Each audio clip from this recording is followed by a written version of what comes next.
할렐루야. 오늘도 귀하고 감사한 일이 가득한 복된 하루가 되시기를 주의 이름으로 축원을 드립니다.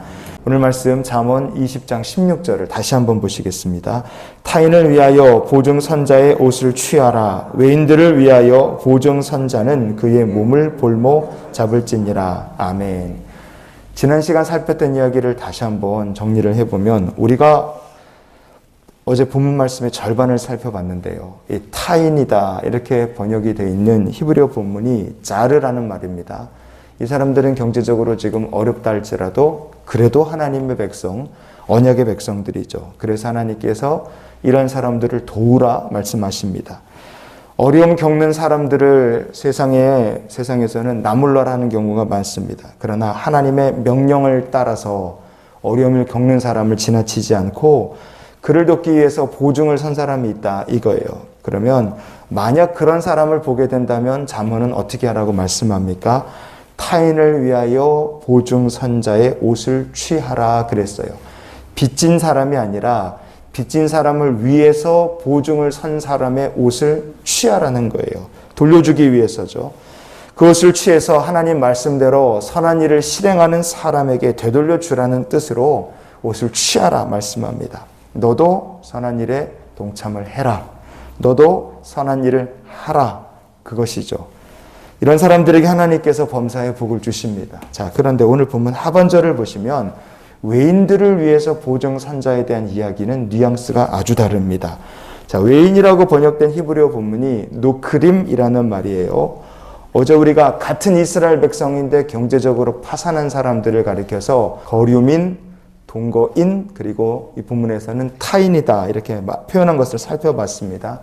이 사람들이 언약의 백성들이에요. 하나님께서 이자 받지 말아라 이렇게 정해놓으신 사람들입니다. 그런데 외인이라는 경우는 이것도 완전히 다릅니다. 신명기 15장 3절 말씀을 같이 보시겠습니다. 이방인에게는 내가 독촉하려니와 내 형제에게 꾸어준 것은 내 손에서 면제하라. 아멘. 신명기 15장 말씀은 하나님께서 주의 백성들에게 말씀하신 면제년에 대한 말씀 중에 하나입니다. 이방인이라 번역된, 여기서 이방인이라고 번역된 히브리어 본문이요. et ha-nokri 이렇게 되어 있습니다. 오늘 본문에서 외인이다 이렇게 말한 노크림이라는 말과 같은 말입니다. 외인, 이방인 이런 사람들은 하나님께서 이자를 받아도 괜찮다 이렇게 말씀하신 사람들이에요. 왜냐하면 이들은 언약의 백성이 아니기 때문에 그렇습니다. 그런데 오늘 말씀은요. 그 외인들을 위해서 보증을 선 자에게 어떻게 하라 그랬느냐 보면은 그의 몸을 볼모로 잡으라 이렇게 말씀합니다. 몸을 볼모로 잡는다는 게 어떤 의미겠습니까? 우리가 다 알죠. 이스라엘 백성들이 바벨론의 포로가 돼서 볼모로 다 붙잡혀 갔습니다.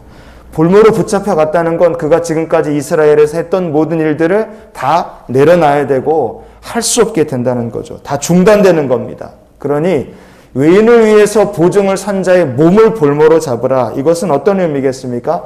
더 이상 그 사람이 외인을 위해서 보증을 서는 일을 하지 못하게 막으라. 그런 뜻이겠죠.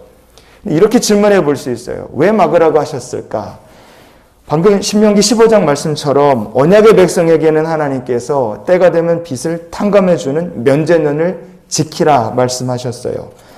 하지만 이방인, 외인들에게는요, 이 면제년이 해당이 되지 않습니다. 그러니 외인을 위해서 보증을 선다는 것은 어떤 의미겠습니까? 그 사람은 계속해서 뭘 받겠어요? 이자, 돈을 버는 겁니다. 그러니 외인을 위해서 보증을 선다 이 말씀은요, 어떤 의미냐? 다른 사람을 돈벌이의 수단, 철저하게 이용할 대상, 그렇게 보는 거죠. 그런 사람들입니다. 이런 것을 어떻게 할 수 있느냐? 오늘 본문에 보면 타인을 위한 보증, 외인을 위한 보증, 우리말 성경에 보증 그렇게 되어 있지만 히브리어 본문을 보면 완전히 다른 말로 써 있기 때문에 그래요. 타인을 위한 보증에는요, 키 아라브 이렇게 되어 있어요. 이 말은요, 빚을 떠안는다. 의무를 떠안는다. 그런 의미를 갖고 있습니다. 떠안는 거예요. 못 갚을 사람을 위해서 내가 대신 떠안는 겁니다. 그런데 외인을 위해서 보증을 산다고 할 때 이 보증이란 말은요. 하브레흐 이렇게 돼 있어요. 이 하브레흐라는 말은요. 묶어버린다는 뜻입니다. 외인을 위해서 보증을 서는데 왜 묶는다는 말을 하느냐? 욕심, 탐욕에 눈이 멀어갔고요. 이방인 외인을요, 자기 돈벌이 수단으로 자기한테 묶어버리는 거예요. 돈벌이 수단으로 묶는다. 우리가 그걸 아주 쉽게 얘기하면 고리대금 하는 거예요. 돈 장사를 하는 겁니다. 이런 사람을 하나님께서 기뻐하시지 않는다 이거예요. 왜냐, 하나님께서 외인이라 할지라도 어떻게 대하십니까? 성경에 보면요, 신명기 10장 18절 19절 같이 보시겠습니다. 고아와 과부를 위하여 정의를 행하시며 나그네를 사랑하여 그에게 떡과 옷을 주시나니 너희는 나그네를 사랑하라. 전에 너희도 애굽 땅에서 나그네 되었음이니라. 아멘. 하나님께서 나그네를 사랑하여 그에게 떡과 옷을 주셨다 그랬어요.